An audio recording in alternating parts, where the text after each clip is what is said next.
We're in hard times and some of us are going to need a lawyer. And if you need a lawyer, don't just react to a TV commercial. Get a copy of the Lawyers Consumer Directory, which is available absolutely free of charge at any 7-Eleven store throughout Central Florida. The Lawyers Consumer Directory is going to give you real hardcore knowledge on how to hire a lawyer and a lot of information on issues like bankruptcy, foreclosure, and more. Get the Lawyers Consumer Directory. It's absolutely free of charge at any 7-Eleven throughout Central Florida. The Christian Star began as a newspaper whose news focus of interest was of Christians, but it's become a lot more than that, covering issues of concerns to our community, covering issues of national, state, local, and political agendas that affect us today. The Christian Star is available free at any 7-Eleven store. So pick up your copy of the Christian Star Bilingual free at 7-Eleven today. Ahora puedes demostrar tu orgullo hispano mientras manejas en la carretera con la nueva tablilla o placa de auto hispana conmemorando los 500 años del descubrimiento de Florida por Juan Ponce de León. Obtén tu tablilla hispana este año y harás la diferencia. Solo 1,000 se necesitan para hacerla permanente. Su donativo ayudará a estudiantes con becas. Nuestra comunidad se beneficiará con más programas y servicios. Resalta nuestra cultura, nuestras raíces. Demostremos que la unión está a la fuerza. Obtén tu tablilla hispana en el Departamento de Vehículos de Motor más cercano o llama hoy al 321-277-0850.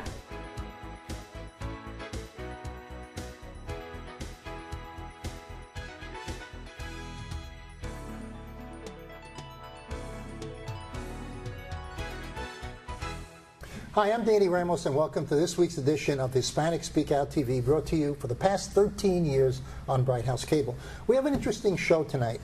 We're bringing you former State Senator Gary Siplin and former State Representative Anthony Suarez, who are being interviewed by Jose Miranda. And they're going to be asked the same question, and they sit on opposite, not quite opposite sides, but have a different perspective on the Zimmerman-Martin case.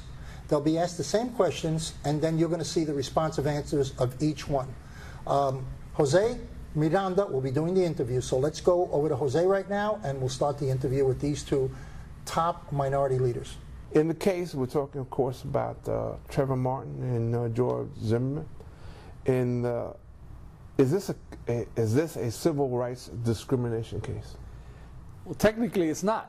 It is a whether an attempted homicide or violent assault case, but it's not a civil rights case because it's not brought under jurisdiction of that statute, federal statute, or even a state statute. So technically, it's not a civil rights case.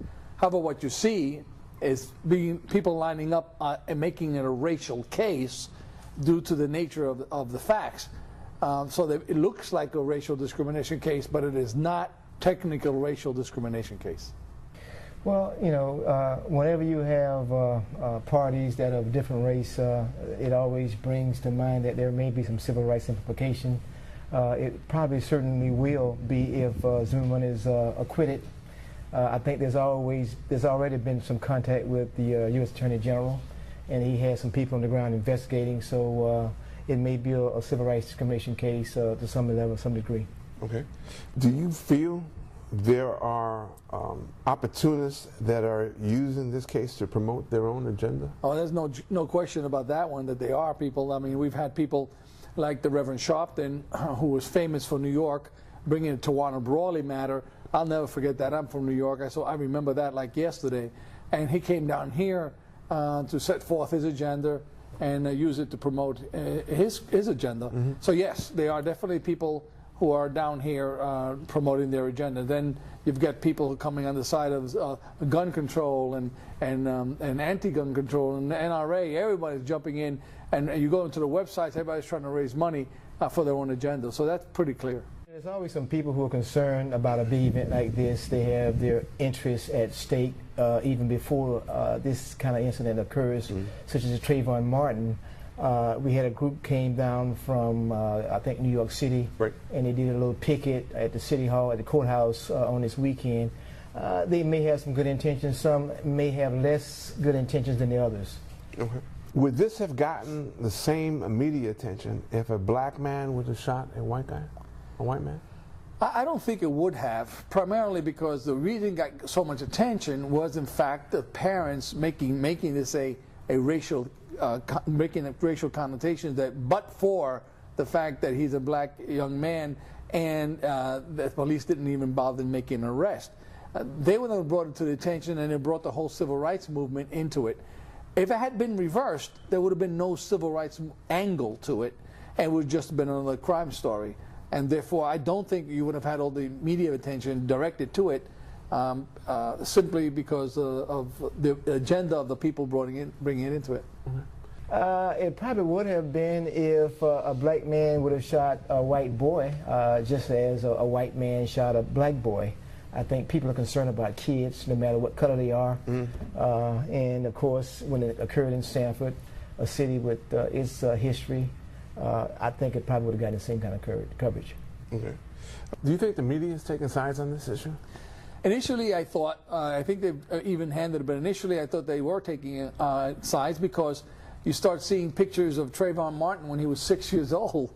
And so they were trying to making it look in the nicest and most innocent light that they could. They didn't show him with a hoodie, dark, covering his face, in a more menacing. They didn't show other pictures. What they did show was when he was a child.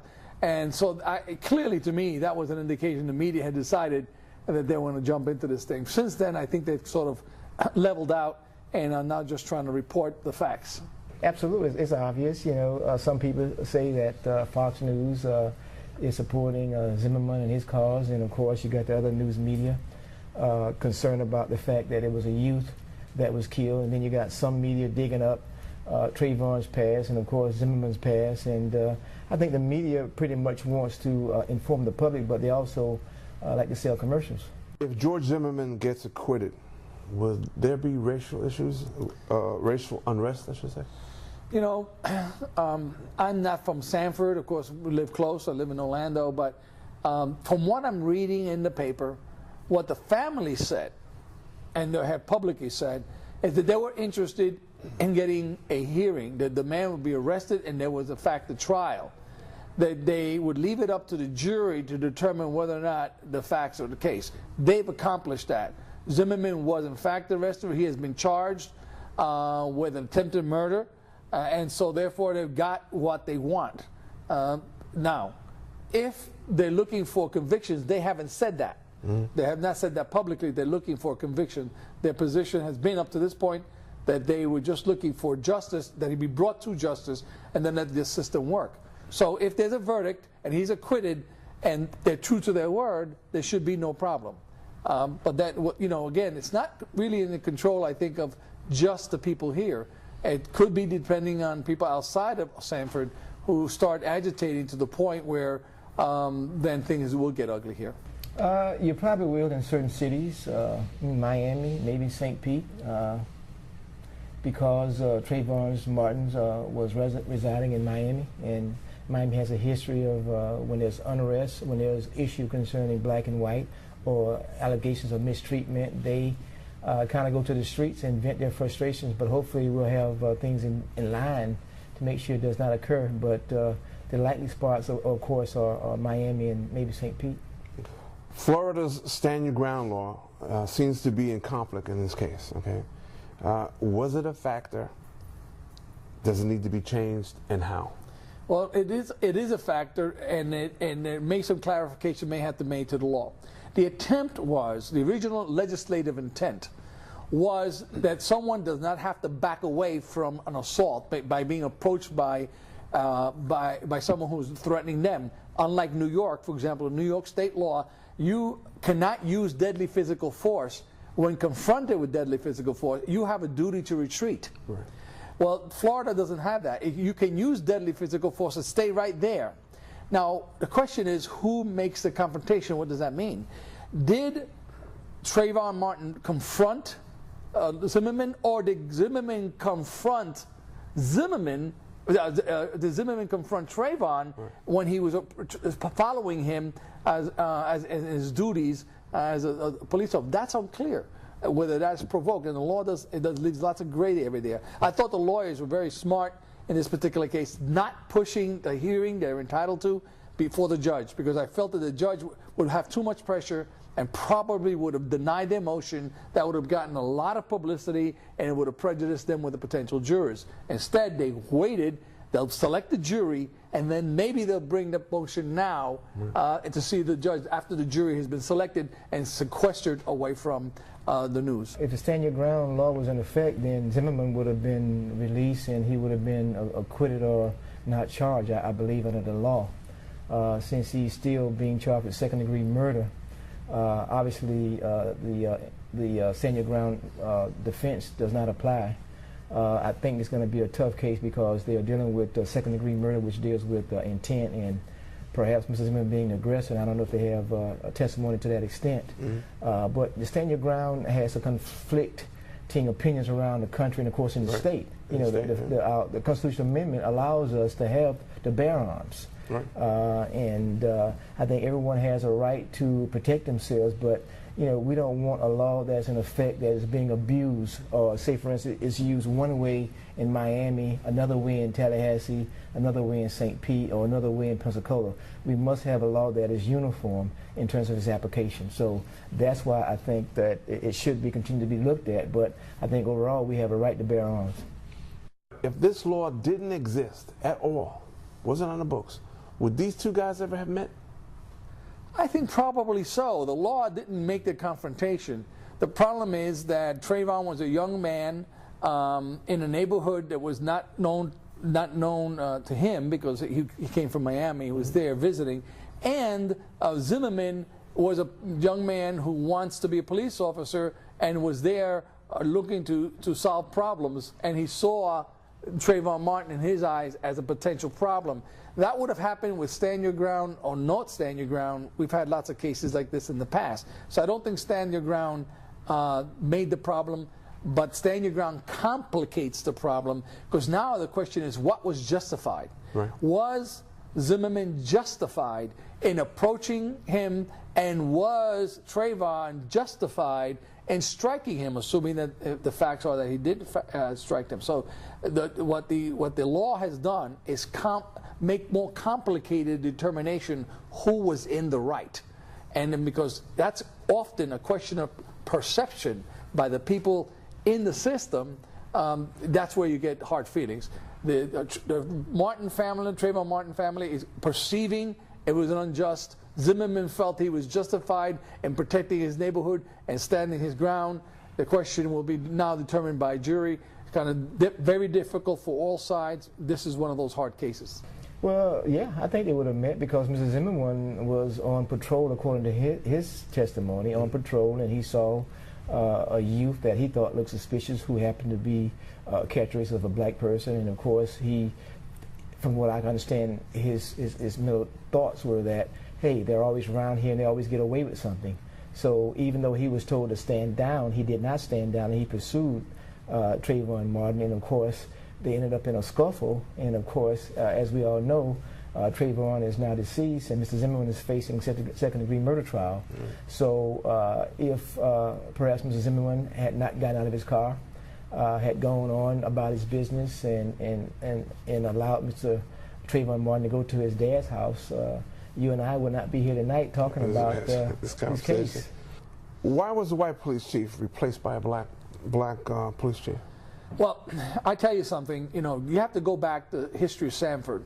Sanford has been a segregated city. It had been, in fact, that came out in the movie 42 with Jackie Robinson when he came here. So Sanford has a long history of racial discrimination, and we've had to watch what the Sanford authorities have done in the past. Is it appropriate? I do not believe in racial quotas, and I don't believe people should be hired based on the color of the skin. However, the perspective that one comes to do their job is an important factor. And so, is it important to have African-American police officers? Yes. And you know, I don't know what went into the city council deciding to hire this one man versus the other, but I think it's important that you have a very diverse measure in your police department and your teachers and everything else.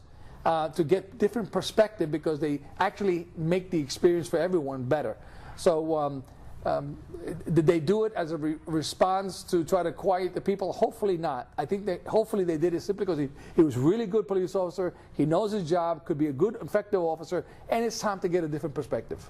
Well, I don't know about that. If you recall, Zimmerman was arrested and pretty much charged and brought down to the police station after the death of Trayvon Martin, and then he was released.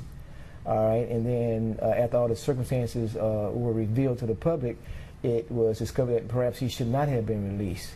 And since there was a white police officer in charge of that, they may have thought, I don't know what the city council in Sanford was thinking, but they may have thought that it looks bad that a white police officer is letting a white person off because a black person has been killed. And since the history of Sanford, Florida, in terms of how they treated blacks in the past, they probably thought politically that it would be wise to get a black police chief in case something happens during the Trayvon Martin case or after the Zimmerman trial. Okay. Will black activists and protesters have an effect on the jury decision, the selection? Well, that's an interesting, that's an interesting question.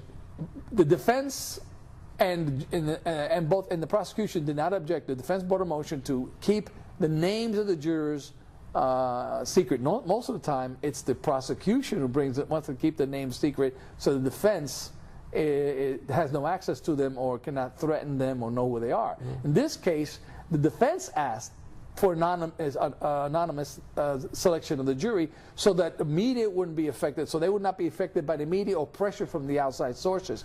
So the defense attorneys are already looking at whether or not the jurors will be pressured by outside. The prosecution joined in the motion or didn't oppose the motion, so they too believe it might have some effect. And I suspect that the judge is going to sequester this jury to an entire period of the trial to ensure that media does not affect their decision making. Right. You know, who knows? It's kind of hard to tell. You know, you have some people who are pro-Zimmerman, and they may have made their point known to the potential jurors, and of course that might be a part of their thinking process. And of course, if you find some jurors on that who don't believe in how Mr. Zimmerman treated Mr. Martin, and perhaps they feel that he was a kid, and if he had stayed in his car, perhaps Mr. Zimmerman would not have shot Trayvon. He would be alive today. So I think it goes back and forth to a certain extent. Ahora puedes demostrar tu orgullo hispano mientras manejas en la carretera con la nueva tablilla o placa de auto hispana conmemorando los 500 años del descubrimiento de Florida por Juan Ponce de León. Obtén tu tablilla hispana este año y harás la diferencia. Nuestra comunidad se beneficiará con más programas y servicios. Resalta nuestra cultura, nuestras raíces. We're in hard times, and some of us are going to need a lawyer. And if you need a lawyer, don't just react to a TV commercial. Get a copy of the Lawyers Consumer Directory, which is available absolutely free of charge at any 7-Eleven store throughout Central Florida. The Lawyers Consumer Directory is going to give you real hardcore knowledge on how to hire a lawyer and a lot of information on issues like bankruptcy, foreclosure, and more. Get the Lawyers Consumer Directory. It's absolutely free of charge at any 7-Eleven throughout Central Florida. The Christian Star began as a newspaper whose news focus of interest was of Christians, but it's become a lot more than that, covering issues of concerns to our community, covering issues of national, state, local, and political agendas that affect us today. The Christian Star is available free at any 7-Eleven store. So pick up your copy of the Christian Star Bilingual free at 7-Eleven today. Hi, welcome back, and I'm Danny Ramos, and welcome back to Hispanic Speak Out TV. And we're on the air for 13 years on Bright House Cable, Channel 49. We're here every Tuesday night at 9:30 p.m. Jose Miranda, our co-host, just had a very interesting dialogue with former State Representative Anthony Suarez and former State Senator Gary Siplin, who presented interesting counterpoints of view in their opinions of the Martin Zimmerman case. Jose and Monica, I think that one of the most important things in this case to me is whether the jury, who has been exposed to mass amounts of media already, is going to be intimidated by the concept of potential violence if Zimmerman is acquitted. How do you feel about that? Well, what do you think? Not being a lawyer and not being able to get into the juror's head as they pick them, I think there's two parts to this. One is that as a jurist, I might have a potential to make a lot of money at the end of this deal by writing a book, even though the judge in this case has told them to like make believe your head goes blank when you leave the courtroom. Sure, and the judge is the one that's going to write the book. Or the lawyer. You know, and then on the other aspect of that, of course, there's a small part of it that the possible intimidation of the outside factors, but it's still so vague, and we've only gotten a little taste of it in the beginning. You know, in the beginning parts of this trial, or the beginning parts of this case, when all the confusion came about. Monica, female point of view. Well, Minority female point of view. You know, people take reactions different ways, and so there might be that violence, but it would be very ignorant in their part to do that, because that's what caused this supposedly originally. So if we're trying to avoid more deaths in these situations, that would be the worst way to go. I think that's well said, but we're dealing with people who are reactive in a lot of circumstances, even maybe some gangbangers that may be looking for excuses to be violent in order to steal or whatever. It becomes an opportunity. If you remember the Watts riots, you know, if you remember the photographs of the Watts riots, everybody was, hey, they were breaking into stores and grabbing stereos and TV sets. It gives them a reason. It gives them an excuse, and the cops just lay back. You as a former police officer, what do you think? Do you think that if that happens, the police are going to lay back again? You have to. You're outnumbered. Yeah. Unless you're going to bring in the National Guard. If you're confronted. Do you think the National Guard should be brought in now? I am thinking that if they're somebody on standby. They should be on standby. Somebody should be thinking outside the box, just in case. Because one police officer versus 300 people, the math doesn't work well. Okay, and him putting up his hands and stopping in the name of the law, this is not going to happen, buddy. Monica, I heard Jose ask the question. There was a white police chief, and then there's a black police chief. How did you see that? Do you think that they brought in a black police chief in order to satisfy the political pressure, or do you think it was actually because the white police chief was incompetent? I think it was to ease the blow of the reaction of the people. But so you're saying it's a political? It could have been to be able to lay everybody low and give them an opportunity to ease down on the situation instead of getting irate because the investigation was being done by the white chief. Okay. What do you think, Jose? I think that you probably have to go back in history and look at the department itself and their interaction with a neighborhood that has turned predominantly black. Well, that's been a black neighborhood for a long, long time. And it had major civil rights issues. I mean, there was a civil rights leader that was murdered in the Sanford area that they still don't know who did it. You know, and that was 30, 40 years ago during the 60s. So it has a history. It has a history.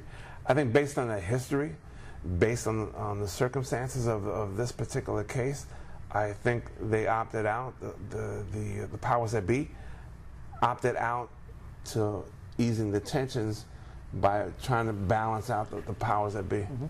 What about the outsiders? Let's, the Al Sharptons that come in from the major cities to, stimulate protests and all of that. Number one, do you think that's necessary? Number two, do you think that incurs and stimulates violence, potential violence? As a police officer, as a former police officer. I think that you have to look at it two ways. One, as a police officer, you look at what someone brings to an area that can excite a riot that will cause more tensions. On the other side of that, you might personally feel that an injustice is being done and you can't necessarily bring it out yourself. However, an outside party, just like the Reverend Sharpton, he can bring attention and media attention that otherwise it would never shine and see the light of day. And so it's important either way. Yeah, I saw a commentary that Sharpton did during the Tawana Brawley. Do you remember Tawana Brawley in New York State? I do. Where Tawana Brawley was a black woman who accused a bunch of white young men of raping her, and it turned out to be false. And Sharpton was very aggressive in that area, and he apologized for it. He actually said that he had gone overboard on his reaction to it. Not right away. No, it took 10 years. Not right away. He called that was a blame game. The girl was covered in feces and wrapped in a plastic bag. It was a predominantly white police department. It was in the Poughkeepsie area, you know, up in the mountains, and so it was very easy to pass a lot of blame there. So officers, you know, there was officers' careers were ruined by just allegations. The people she accused. Yeah, they're just allegations. No, and I believe saying there was one suicide also happened. We're not saying that this is the case here. Yeah. We're saying that people have a tendency to rush to conclusions. Absolutely. Without doing an extreme analytical process, which is required in these situations. Everybody's got to lay back and let this thing take its legal course, you know, in a calm and objective manner, so that innocent people don't get hurt, and the community doesn't suffer long term from something that will take 1 or 2 days, and then all of a sudden that city is gone for 20 years. On the other hand, we have had a history of gun violence here in Florida. We've had a history of gun violence in the whole United States. Yeah, but we've had particular around this law that we're talking about too, and we show a history that appears biased, and so I think the community is kind of frustrated at that too. We got the stand your ground law is controversial because it has two sides to it. Pros and cons. You know what I mean? There's a pro and there's a con to it, and you know what? It's has to be looked at individually from the point of each incident, because some incidents may be valid and some may not be valid. Yes. You know, you can have a senior citizen who gets attacked, okay, and his reaction is to shoot the person. Right. Okay? He doesn't back away, he doesn't run. Okay? He's a senior citizen and he shoots. And then you may have two guys who are the same age who decide to shoot each other. This is all because they get into a fight. Right. This is all has to be individually looked at and analyzed very carefully. And the emotionalism that everybody is feeling in this particular instance has to be pulled out of it, so that they let the people who are in charge on both sides, you know, put their case forward. Okay? And I think it's a local issue. It should remain local. Absolutely, absolutely. This is Danny Ramos on Hispanic Speak Out. I hope you've enjoyed the show. Come next week, and we'll be here again on Tuesday night at 9:30 p.m. Thank you.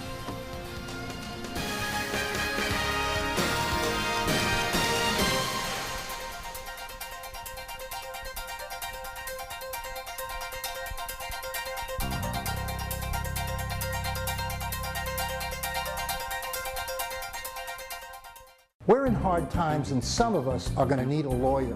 And if you need a lawyer, don't just react to a TV commercial. Get a copy of the Lawyers Consumer Directory, which is available absolutely free of charge at any 7-Eleven store throughout Central Florida. The Lawyers Consumer Directory is going to give you real hardcore knowledge on how to hire a lawyer and a lot of information on issues like bankruptcy, foreclosure, and more. Get the Lawyers Consumer Directory. It's absolutely free of charge at any 7-Eleven throughout Central Florida. Ahora puedes demostrar tu orgullo hispano mientras manejas en la carretera con la nueva tablilla o placa de auto hispana conmemorando los 500 años del descubrimiento de Florida por Juan Ponce de León.